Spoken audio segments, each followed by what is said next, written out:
शिव या महादेव सनातन संस्कृति में सबसे महत्वपूर्ण देवताओं में से एक हैं। वह त्रिदेवों में एक देव हैं। इन्हें देवों के देव महादेव भी कहते हैं। इन्हें भोलेनाथ, शंकर, महेश, रुद्र, नीलकंठ, गंगाधर आदि कई नामों से भी जाना जाता है। तंत्र साधना में इन्हें भैरव के नाम से भी जाना जाता है। शिव हिंदू धर्म के प्रमुख देवताओं में से एक हैं। वेद में इनका नाम रुद्र है। शंकर जी को संहार का देवता कहा जाता है। शंकर जी सौम्य आकृति एवं रौद्र रूप दोनों के लिए विख्यात हैं। अन्य देवों से माना गया है कि सृष्टि की उत्पत्ति, स्थिति एवं संहार के अधिपति शिव हैं। शिव का अर्थ यद्यपि कल्याणकारी माना गया है, लेकिन वह हमेशा लय एवं प्रलय दोनों को अपने अधीन किए हुए हैं। रावण, शनि, कश्यप ऋषि आदि इनके भक्त हुए हैं। शिव सभी भक्तों को समान दृष्टि से देखते हैं, इसलिए उन्हें महादेव कहा जाता है। पुराणों के अनुसार भोलेनाथ स्वयंभू हैं, लेकिन भोलेनाथ से जुड़ी कई रहस्यमयी कथाएं प्रचलित हैं। आपको आज इस वीडियो में भगवान शिव से जुड़े कुछ ऐसे रहस्यों के बारे में बताते हैं जो शायद ही लोगों को पता है। नमस्ते दोस्तों, मैं अरविंद अपने YouTube चैनल त्रिशूल के इस नए वीडियो में आप सभी का स्वागत करता हूं। और आगे बढ़ने से पहले मैं आप लोगों से निवेदन करता हूं, यदि अभी तक आप लोग हमारे चैनल को सब्सक्राइब नहीं किए हैं तो कृपया सब्सक्राइब कर दीजिए और साथ ही साथ बेल आइकन को भी दबा दीजिए, जिससे जब भी मैं कोई नया वीडियो अपलोड करूं तो उसका नोटिफिकेशन आप लोगों तक पहुंचे। भगवान शिव स्वयंभू हैं, लेकिन पुराणों में उनकी उत्पत्ति का विवरण मिलता है। कुछ पुराणों में भगवान शंकर को शिव इसलिए कहते हैं क्योंकि वे निराकार शिव के समान हैं। निराकार शिव को शिवलिंग के रूप में पूजा जाता है। शंकर को हमेशा योगी के रूप में दिखाया जाता है। कई जगह तो शंकर को शिवलिंग का ध्यान करते हुए चित्रित किया गया है।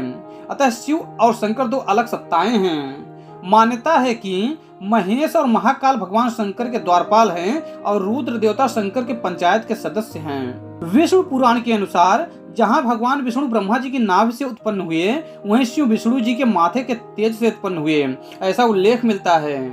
विष्णु पुराण के अनुसार माथे के तेज से उत्पन्न होने के कारण ही शिव शंभु हमेशा योग मुद्रा में रहते हैं। पुराणों के अनुसार जालंधर नामक राक्षस की उत्पत्ति भगवान शंकर के तेज से हुई थी, इसलिए जालंधर को भगवान शिव का एक अंश माना जाता है। अन्य मान्यता के अनुसार भूमा नामक असुर की उत्पत्ति भगवान भोलेनाथ के पसीने की बूंद से हुई थी। इसके अतिरिक्त कुछ पौराणिक कथाओं में वर्णन मिलता है कि अंधक और खुजा भी भगवान शंकर के पुत्र थे, परंतु धर्म शास्त्रों में इन दोनों का कहीं कोई उल्लेख प्राप्त नहीं है। पुराणों के अनुसार भगवान शिव के प्रारंभिक शिष्य सप्तऋषि माने जाते हैं। मान्यता है कि सप्तऋषियों ने भगवान शिव के ज्ञान का प्रचार प्रसार पृथ्वी पर किया था, जिसके चलते भिन्न भिन्न धर्म और संस्कृतियों की उत्पत्ति हुई। मान्यता है कि भगवान शिव ने ही गुरु शिष्य की परंपरा का आरंभ किया था।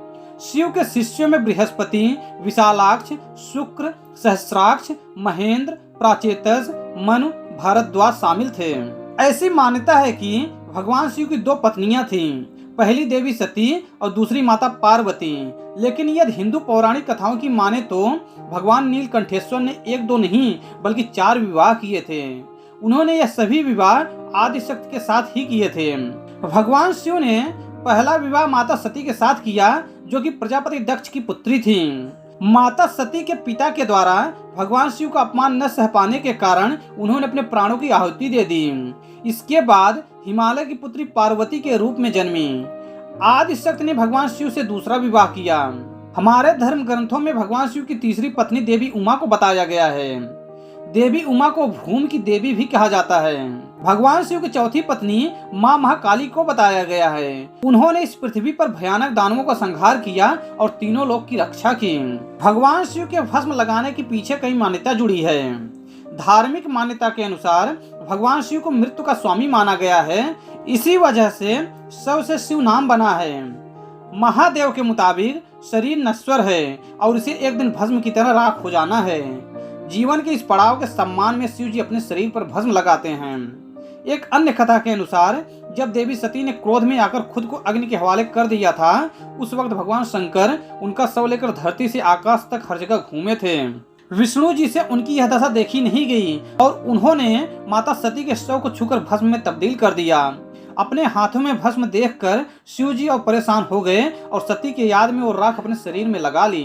भगवान शिव को आदि पुरुष कहा जाता है और इसी वजह से माना जाता है कि भोलेनाथ ही एकमात्र ऐसे देवता हैं जिन्होंने हर युग में अपने भक्तों को दर्शन दिए हैं। सत्य युग में समुद्र मंथन के समय वो उपस्थित थे। त्रेता युग में भगवान राम ने भी रामेश्वरम में उनके शिवलिंग रूप की आराधना की। रात्रि प्रवास के दौरान राम को स्वप्न में शिवलिंग का दर्शन हुआ था। द्वापर युग में भगवान शिव स्वयं कृष्ण के बाल रूप के दर्शन करने गोकुल पहुंचे थे और कलयुग में राजा विक्रमादित्य की तपस्या से प्रसन्न होकर भगवान शंकर ने उन्हें दर्शन दिए थे, ऐसा उल्लेख मिलता है। तो दोस्तों आज के वीडियो में बस इतना ही। अगर आपको हमारा यह वीडियो पसंद आया है कृपया लाइक कीजिए और ज़्यादा से ज़्यादा शेयर कीजिए। धन्यवाद।